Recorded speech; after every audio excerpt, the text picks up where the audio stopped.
persoalan dalam hidup kami, persoalan permasalahan yang dalam pada hidup kami. Kami tidak takut, kami tidak gentar, karena Yesus menopang dalam hidup kami Tuhan.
Kekuatan yang dari Engkau, sungguh kami mampu dan kami bisa Tuhan.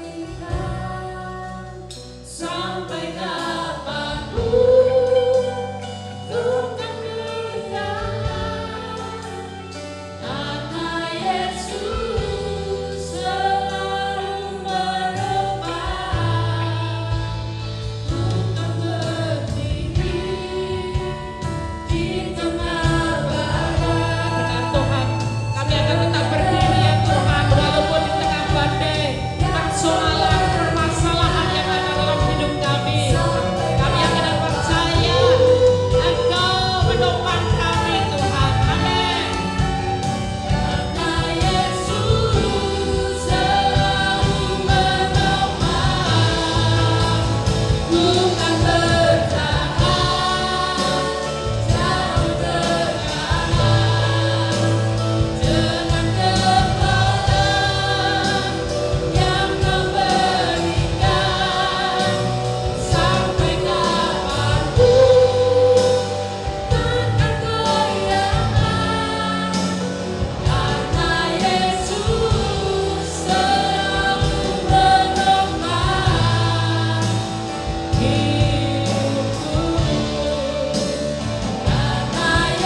syukur ya Bapa untuk kebaikan Tuhan yang selalu baru dalam hidup kami ya Tuhan.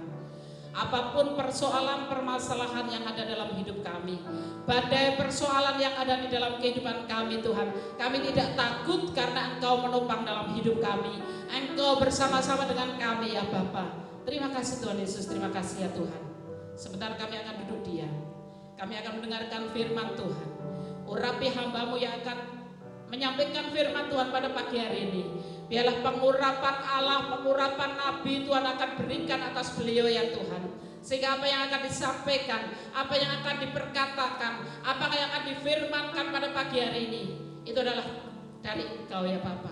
Dan itu akan menjadikan jawaban dalam hidup kami ya Bapa. Terima kasih Tuhan Yesus, terima kasih Tuhan.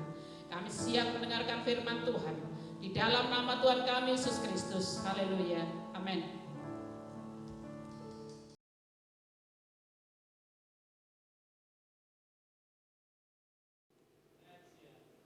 Money can buy happiness. Uang tidak dapat membeli kebahagiaan. Kalimat yang sangat terkenal yang sering dihubungkan orang dengan kehidupan Howard Hughes. Salah seorang yang paling kaya di dunia pada masanya. Memang kehidupan pemilik dari perusahaan Hughes Aircraft dan berbagai perusahaan raksasa lainnya ini membuktikan kebenaran dari kalimat tersebut. Sedemikian kayanya yang bersangkutan, sehingga ketika Howard Hughes meninggal dunia pada tahun 1976, ia meninggalkan harta pribadi sebesar $1,5 miliar Amerika, atau yang di masa sekarang setara dengan 6,8 miliar dolar, yaitu lebih dari 100 triliun rupiah. Sedemikian limpah kekayaan Howard Hughes, sehingga suatu ketika ia membeli sebuah kasino di Las Vegas hanya dengan alasan karena lampu kasino tersebut mengganggu tidurnya. Kisahnya sebagai berikut. Suatu hari Howard Hughes sedang berada di Las Vegas dan jendela kamar hotel tempat dia menginap menghadap ke arah kasino Silver Slipper. Kedap-kedip lampu papan nama dari kasino tersebut mengganggu tidurnya. Oleh karena itu ia minta agar lampu tersebut dipadamkan. Permintaan yang tentu saja ditolak oleh pengurus kasino. Menanggapi penolakan tersebut, Howard Hughes langsung membeli kasino Silver Slipper dan menyuruh agar lampu papan nama yang menghadap ke jendela kamar hotelnya dipadamkan. Ironinya, walaupun Howard Hughes adalah salah seorang yang terkaya di dunia pada masa itu, namun di usia lanjutnya ia mengurung diri di dalam kamarnya karena mengidap fobia atau rasa takut yang berkelebihan terhadap kuman. Di dalam rasa takut tersebut, ia tidak bersedia untuk bertemu dengan orang lain. Dan tidak pernah memotong rambut maupun kuku jari-jari tangan dan kakinya. Ketika ia meninggal dunia pada tahun 1976 di usia 70 tahun, berat tubuhnya tinggal 41 kg. Karena ia kekurangan nutrisi. Bayangkan, salah seorang terkaya di dunia, namun tubuhnya kurus kering karena kekurangan gizi. Sidik jari dari jenazahnya harus dikirim ke FBI untuk memastikan bahwa jasad tersebut adalah benar-benar jasad dari Howard Hughes. Karena rambut, jambang, kuku tangan dan kakinya sedemikian panjangnya sehingga ia tidak dapat dikenali lagi. Kehidupan Howard Hughes juga menjelaskan tentang pentingnya relasi yang sehat bagi kebahagiaan manusia. Dengan kekayaan dan ketenarannya, Howard Hughes pernah menjalin relasi dengan belasan bintang-bintang film Hollywood yang terkemuka. Namun ternyata relasi yang tidak sehat itu tidak pernah membahagiakan kehidupannya. Oleh sebab itu berbicara tentang kehidupan yang baru atau restart, hal ini tidak terlepas dari relasi yang dibaharui, yaitu relasi yang berantakan, dipulihkan menjadi relasi yang sehat. Hal tersebut diutarakan Rasul Paulus di dalam 2 Korintus pasal 5. Sebagaimana yang telah saya uraikan di minggu-minggu yang lewat, di dalam 2 Korintus pasal 5 ayat 17 sampai 18, Rasul Paulus menulis bahwa oleh anugerah Allah hidupnya dibaharui sehingga ia menjadi ciptaan yang baru. Pembaharuan ini mengakibatkan walaupun dirinya menghadapi berbagai tantangan dan kesukaran, namun ia tetap hidup secara produktif dan mengakhiri kehidupannya bukan dalam penyesalan. Sebagaimana yang ia tulis dalam 2 Timotius pasal 4, Paulus mempersamakan dirinya seperti seorang atlet yang telah mengakhiri pertandingan yang baik dan yang telah mencapai garis akhir dengan gemilang. Artinya, kehidupan yang dibaharui itu memungkinkan Paulus hidup secara finishing well, hidup dalam kehidupan yang penuh dengan makna sampai dengan akhirnya. Selanjutnya di dalam 2 Korintus pasal 5 ayat 13 sampai 19, Paulus menjelaskan 4 wujud dari kehidupan baru yang telah ia alami tersebut. 4 wujud yang saya singkat sebagai DPAR. DPAR. Yang pertama, D, a new direction atau arah yang baru. Hal ini ditulis di ayat 13. Yang kedua, P, a new perception atau wawasan yang baru. Hal ini ditulis di ayat 14 sampai 15. Yang ketiga, yaitu A, a new attitude atau yang sering disebut orang sebagai attitude atau sikap yang baru. Hal ini ditulis di ayat 16 sampai 18. Ketiga wujud ini telah saya bahas dalam 3 ibadah yang lalu secara berturut-turut. Saudara yang belum mengikutinya dapat mengaksesnya melalui YouTube channel yang sedang saudara ikuti ini. Dimulai dari a new creation atau ciptaan yang baru. A new direction atau arah yang baru. A new perception atau wawasan yang baru. Dan a new attitude atau sikap yang baru. Sekarang kita menelaah wujud yang keempat, yaitu R, a new relationship atau relasi yang baru. Hal ini ditulis di ayat 19. Ingat, DPAR, direction, perception, attitude, dan relationship. Pembaharuan dalam keempat hal inilah yang harus mewarnai kehidupan kita di sepanjang tahun ini. Agar supaya dengan demikian perubahan musim kehidupan dan masa sukar yang ada di hadapan kita dapat kita lewati dalam kehidupan yang berkemenangan. Untuk menelah relasi yang baru atau new relationship tadi, saya mengajak saudara untuk membaca 2 Korintus pasal 5 ayat 19. 2 Korintus pasal 5 ayat 19. Sebab, perhatikan kata sebab di sini. Dalam Alkitab bahasa Indonesia, yaitu di ayat 13 sampai 19 dari pasal ini, setiap kali uraian tentang keempat wujud dari kehidupan yang baru tadi, diawali dengan kata sebab. Saya ulang. Sebab Allah mendamaikan dunia dengan dirinya oleh Kristus. Dengan tidak memperhitungkan pelanggaran mereka. Ia telah mempercayakan berita pendamaian itu kepada kami. Di dalam ayat ini Paulus menjelaskan bahwa relasi yang baru, yang merupakan wujud dari kehidupan yang baru, merupakan karya pendamaian atau pemulihan relasi yang Allah kerjakan dalam diri manusia. Di sini ia menjelaskan 3 aspek dari pemulihan relasi tersebut. Aspek yang pertama, yaitu bahwa kita memerlukan rekonsiliasi dengan Allah. Saya ulang, kita memerlukan rekonsiliasi dengan Allah. Pemulihan relasi atau rekonsiliasi ini merupakan hal yang hakiki. Artinya bersifat sangat penting dan mutlak diperlukan. Karena pada dasarnya Allah menciptakan manusia untuk hidup dengan bergantung pada dirinya. Sehingga hanya kalau manusia memiliki relasi yang harmonis dengan Allah, barulah ia akan mengalami kehidupan yang sejati atau kehidupan yang sebenarnya.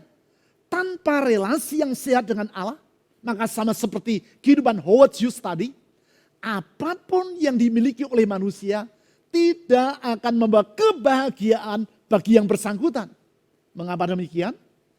Karena kerusakan relasi dengan Allah oleh sebab pemberontakan manusia terhadap penciptanya berdampak terhadap relasi manusia dengan dirinya sendiri, relasi manusia dengan sesamanya, maupun relasi manusia dengan alam lingkungannya.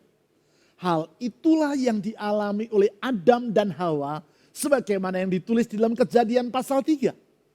Kejatuhan Adam dan Hawa ke dalam dosa mengakibatkan relasi mereka dengan Allah menjadi rusak. Sehingga mereka berupaya untuk menyembunyikan diri dari Allah. Relasi mereka dengan diri mereka sendiri juga menjadi rusak. Sehingga mereka merasa malu terhadap ketelanjangan mereka. Relasi di antara manusia juga menjadi rusak. Sehingga Kain, anak mereka yang sulung, membunuh Habel, adiknya. Karena rasa iri hati. Bukan itu saja. Relasi manusia dengan alam juga ikut menjadi rusak. Digambarkan dalam Kejadian 3 dengan terkutuknya tanah oleh karena ulah manusia. Itu sebabnya sebagai wujud dari pembaruan hidup manusia, Allah memulihkan relasi manusia dengan dirinya. Pemulihan relasi atau rekonsiliasi yang sangat diperlukan oleh manusia. Sebagaimana yang diutarakan oleh Rasul Paulus di dalam frasa awal dari kalimat pertama di ayat 19 tadi. Yaitu 2 Korintus pasal 5 ayat 19 kalimat pertama frasa yang awal. Sebab Allah mendamaikan dunia dengan dirinya oleh Kristus. Dalam Alkitab bahasa Inggris, frasa ini diterjemahkan sebagai berikut. That is, in Christ, God was reconciling the world to himself. Artinya, sebab atau yaitu di dalam Kristus. Allah mendamaikan dunia dengan dirinya sendiri. Hidup diperdamaikan dengan Allah. Atau hidup dalam rekonsiliasi dengan Allah ini merupakan hakikat dari hidup di dalam Kristus. Sebagaimana yang telah saya uraikan dalam khotbah saya dalam ibadah untuk jemaat umum atau MWS, Main Worship Service, 4 minggu yang lalu. Kata di dalam Kristus ini merupakan konsep yang sangat penting. Sedemikian pentingnya sehingga dalam kitab Perjanjian Baru, kata di dalam Kristus atau in Christ dalam bahasa Inggris atau en Christo dalam bahasa Yunani ini dituliskan lebih dari 900 kali. Sehingga dengan demikian dapat disimpulkan bahwasanya kata en Christo atau di dalam Kristus artinya adalah hidup di dalam relasi dengan Kristus. Relasi yang sangat penting. Karena hanya di dalam relasi itu kita mengalami kehidupan yang sejati. Atau yang diistilahkan dalam bahasa Yunani sebagai zoe. Relasi yang digambarkan oleh Yesus antara lain seperti hubungan antara ranting dengan pokoknya. Dan hubungan antara domba dengan gembalanya. Kesemuanya menggambarkan relasi yang bersifat hakiki.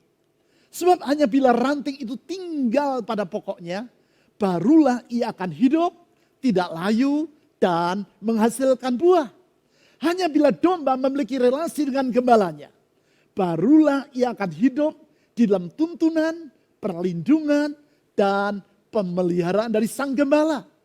Tuntunan, perlindungan, dan pemeliharaan yang mengakibatkan pemazmur dalam Mazmur 23 berkata, Tuhan adalah gembalaku, takkan kekurangan aku. Apabila saudara mempercayai janji Allah tentang hidup yang tak berkekurangan ini, tulislah kata amin pada kolom komen di YouTube channel yang sedang saudara ikuti. Apabila di tengah masa sukar ini, saudara menyadari pentingnya untuk hidup dalam relasi yang akrab dengan Allah.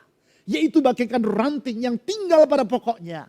Dan domba yang hidup dalam tuntunan, perlindungan, dan pemeliharaan dari sang gembala. Tulislah kata amin pada kolom komen di YouTube channel ini. Sebab dengan demikian, saudara menyatakan iman saudara kepada firman Tuhan. Dan meneguhkan iman saudara sendiri. Sekali lagi, semua ini menegaskan bahwasanya kita memerlukan rekonsiliasi dengan Allah. Pemulihan relasi atau rekonsiliasi yang mengakibatkan hidup kita bagaikan pohon yang ditanam di tepi aliran air. Yang menghasilkan buahnya pada musimnya dan yang tidak layu daunnya. Sehingga masa sesukar apapun yang kita lewati tidak akan melumpuhkan ataupun meruntuhkan kehidupan kita. Tetapi kita akan benar-benar hidup. Hidup dalam kehidupan yang penuh dengan makna, yaitu produktif dan berbahagia. Hidup yang restart, yaitu karena hidup dalam relasi yang baru dan dipulihkan dengan Allah. A new relationship. Selanjutnya, aspek yang kedua dari pemulihan relasi yaitu bahwa kita mengalami rekonsiliasi dengan Allah karena anugerahnya. Saya ulang, kita mengalami rekonsiliasi dengan Allah karena anugerahnya. Artinya, pemulihan relasi ini bukanlah merupakan hasil usaha kita atau bukan karena kebaikan kita, tetapi karena kebaikan Allah yang telah rela membayar harga untuk memulihkan relasi kita dengan dirinya. Harga yang sangat mahal, yaitu pengorbanan dirinya melalui kematian Yesus Kristus di kayu salib. Hal ini dikemukakan oleh Rasul Paulus di dalam kalimat pertama dari ayat 19 tadi. Di situ ia menulis seperti demikian. 2 Korintus pasal 5 ayat 19 kalimat pertama. Sebab Allah mendamaikan dunia dengan dirinya oleh Kristus, dengan tidak memperhitungkan pelanggaran mereka. Tindakan Allah dengan tidak memperhitungkan pelanggaran manusia terhadap dirinya, itulah yang disebut sebagai anugerah. Allah tidak memperhitungkan pelanggaran kita. Karena melalui pengorbanannya dalam Yesus Kristus, Ia telah menghapus dosa-dosa kita. Di dalam anugerahnya itu, Ia memulihkan relasi kita dengan dirinya yang semula telah rusak oleh karena pemberontakan kita kepadanya.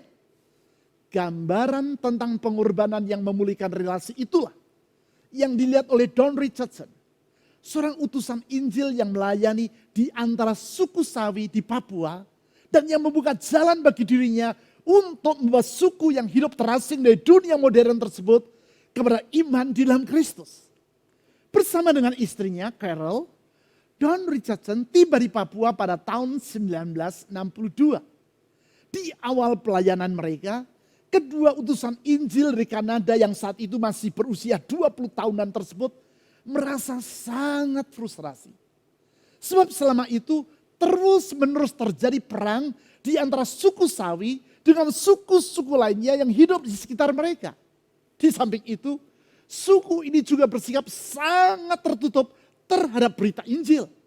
Karena mereka memandang bahwa pengkhianatan sebagai suatu tindakan yang paling mereka kagumi. Pandangan ini menyebabkan ketika Richardson membagikan kisah Injil, mereka justru mengagumi Yudas yang telah mengkhianati Yesus. Bagi mereka, Yudas adalah seorang pahlawan, sedangkan Yesus adalah seorang pecundang. Situasi ini membuat keluarga Richardson berencana untuk mengalihkan pelayanan mereka ke suku yang lain yang mereka anggap lebih terbuka terhadap berita Injil. Menjelang Richardson akan meninggalkan suku Sawi, suatu pagi ia melihat orang-orang Sawi melakukan upacara di depan rumah mereka. Ia juga melihat orang-orang dari suku Haenam yang merupakan musuh bebuyutan dari suku Sawi juga melakukan upacara yang sama. Sebidang tanah lapang yang cukup luas memisahkan kedua kelompok tersebut. Melihat kedua suku ini melakukan upacara sambil memegang senjata mereka, Don Richardson menduga bahwa akan kembali terjadi perang di antara kedua kelompok itu. Mendadak ia melihat seorang laki-laki dari suku Sawi dengan wajah yang penuh duka menatang anaknya yang masih bayi dengan kedua tangannya yang terangkat tinggi-tinggi. Sementara istrinya menjerit dalam tangis memohon agar anak tersebut dikembalikan. Laki-laki itu berlari menuju ke kerumunan suku Haenam dan menyerahkan bayinya kepada mereka. Tidak lama kemudian hal yang sama juga terjadi di antara suku Haenam. Seorang laki-laki suku Haenam dengan wajah yang penuh duka berlari menyerahkan anaknya yang masih bayi kepada suku Sawi. Kedua laki-laki dari suku yang bermusuhan tersebut mempertukarkan anak mereka. Sesudah itu kedua suku tadi berkumpul di tanah lapang yang ada di hadapan mereka kemudian menari bersama-sama dengan gembira tanpa rasa permusuhan. Dan Richardson yang merasa kebingungan bertanya kepada salah seorang dari suku Sawi tentang apa yang sedang terjadi. Orang itu menjelaskan bahwa mereka sedang mempertukarkan anak yang disebut sebagai anak perdamaian. Kedua anak itu harus dipelihara oleh masing-masing suku yang tadinya bermusuhan dan yang sekarang telah terikat dengan perjanjian damai yang tidak boleh mereka langgar. Mereka tidak lagi berperang satu sama lain, namun mengalami rekonsiliasi oleh karena anak perdamaian yang telah dipertukarkan tadi.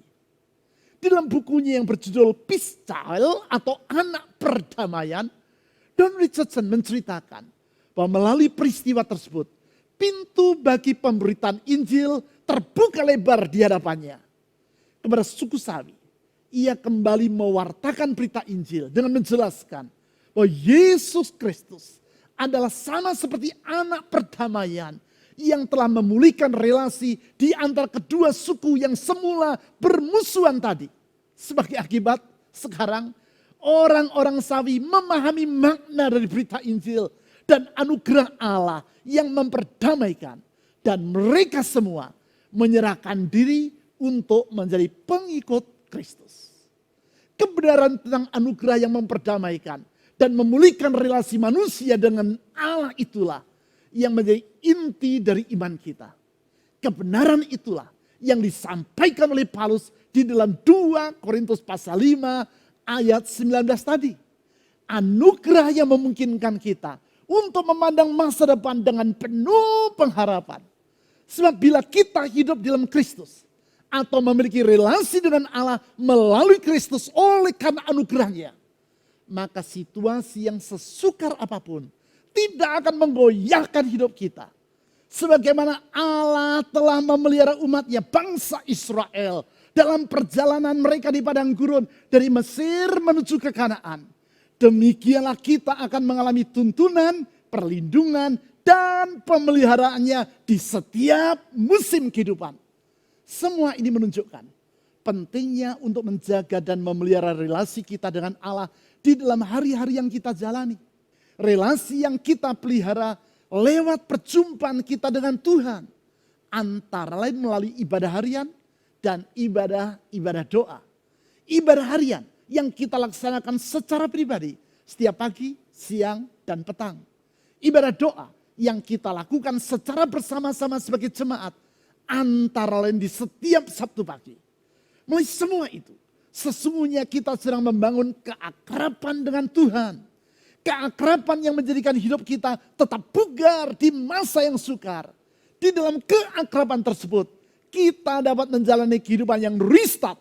Kehidupan yang baru oleh anugerah Allah.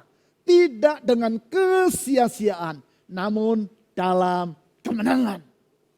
Sekarang aspek yang ketiga dari pemulihan relasi yaitu bahwa kita mengemban berita rekonsiliasi dengan Allah. Saya ulang, kita mengemban berita rekonsiliasi dengan Allah. Bukan saja kita memerlukan rekonsiliasi dengan Allah dan mengalami rekonsiliasi tersebut karena anugerahnya, lebih jauh. Kepada kita, Allah juga mempercayakan tugas yang sangat besar, yaitu untuk mewartakan berita rekonsiliasi tersebut kepada orang lain. Hal itu diutarakan oleh Rasul Paulus dalam kalimat kedua dari ayat 19 yang telah kita baca tadi. Di situ ia menulis sebagai berikut. 2 Korintus pasal 5 ayat 19 kalimat yang kedua. Ia yaitu Allah telah mempercayakan berita pendamaian itu kepada kami. Oleh karena pendamaian atau rekonsiliasi dengan Allah merupakan kondisi yang bersifat hakiki bagi kehidupan manusia, maka dengan sendirinya tugas untuk mewartakan berita pendamaian itu juga merupakan kepercayaan yang sangat penting. Kepercayaan yang harus kita laksanakan bukan hanya dengan memberitakannya secara lisan, tetapi juga melalui kehidupan kita sehari-hari. Kehidupan sehari-hari, baik dalam kehidupan kita secara pribadi maupun dalam kehidupan berumah tangga kita. Sehingga dengan demikian, orang-orang di sekitar kita dapat merasakan dan menyaksikan kehadiran Allah di dalam dan melalui hidup kita. Perlu kita sadari bahwa kehadiran Tuhan dalam suatu rumah tangga tidaklah tergantung pada kemewahan dari rumah kita. Tidak jarang walaupun rumah seseorang megah seperti istana, namun kita tidak dapat merasakan kehadiran Allah di sana.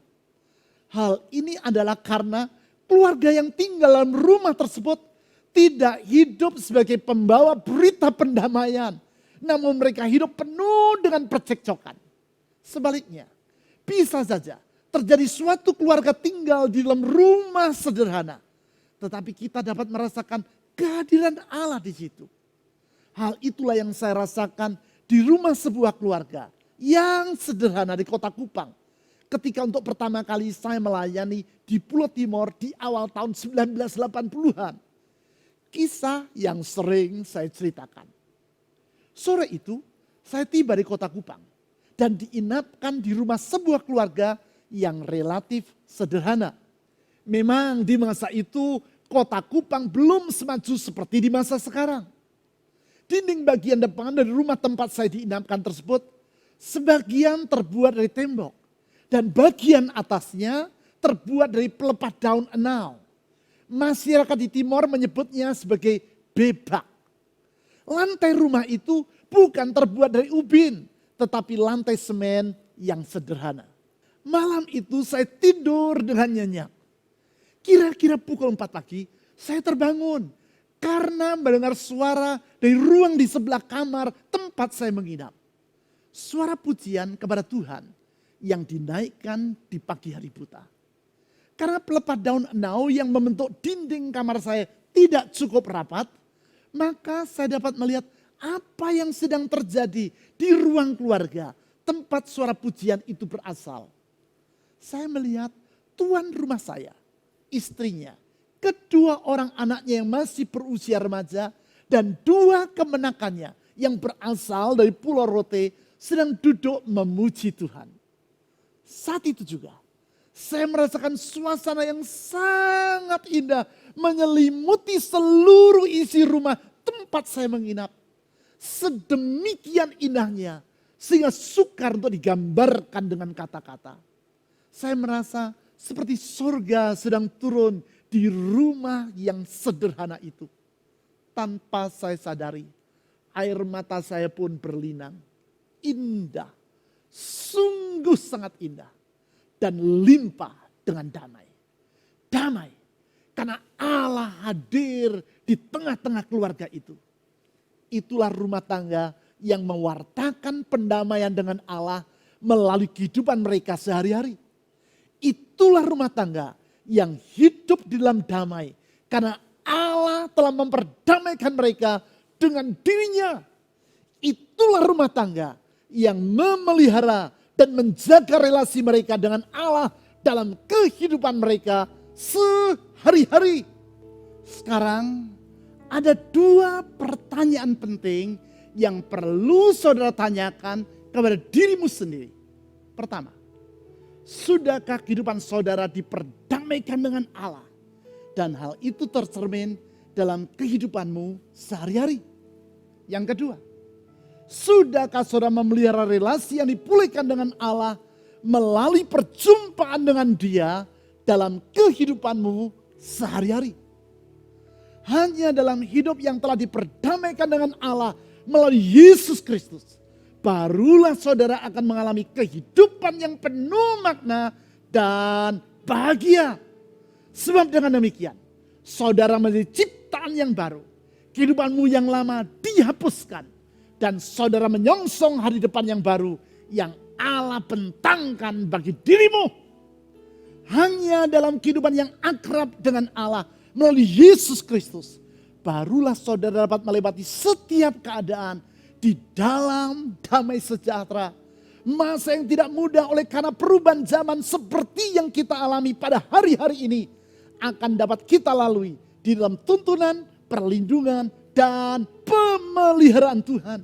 Sehingga dengan demikian janji Tuhan, yaitu masa depan yang baru atau kehidupan yang restart, akan benar-benar kita alami restart dalam kehidupan rumah tanggamu, restart dalam kehidupan usaha maupun pekerjaanmu, restart dalam seluruh aspek kehidupanmu. Restart. Karena Allah dalam Yesus Kristus Tuhan kita telah mengubah segalanya menjadi baru. Mari kita berdoa. Tuhan Yesus, kami bersyukur oleh karena kasih dan anugerah-Mu yang telah Engkau buktikan melalui kematian-Mu di kayu salib. Engkau memperdamaikan kami dengan Allah. Sehingga relasi kami yang tadinya rusak oleh karena dosa-dosa kami dipulihkan. Masa lalu kami yang kelam dihapuskan. Dan masa depan yang baru, yang indah, cemerlang, Tuhan sediakan. Oleh karena itu Tuhan Yesus, kami tahu di dalam Engkau ada pengharapan. Di dalam Engkau ada masa depan. Di dalam Engkau ada hari esok yang tidak akan mengecewakan. Melewati setiap musim kehidupan. Melewati masa-masa yang tidak mudah.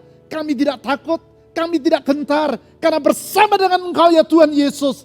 Di dalam tuntunan, perlindungan dan pemeliharaanmu. Kami akan melewati semua ini. Di dalam sukacita dan kebahagiaan bersama dengan Engkau. Hidup kami akan bagaikan pohon yang ditanam di tepi aliran air. Yang tidak akan pernah layu daunnya. Tetapi menghasilkan buah pada musimnya.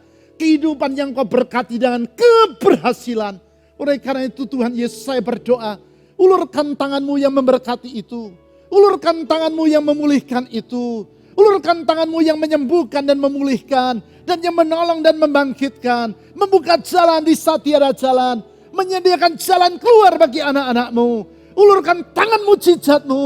Ulurkan tangan pertolongan-Mu.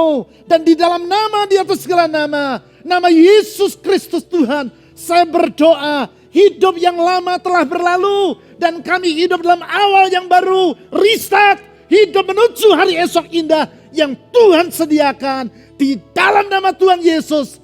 Tuhan yang hidup, juru selamat kami. Kami berdoa. Amin.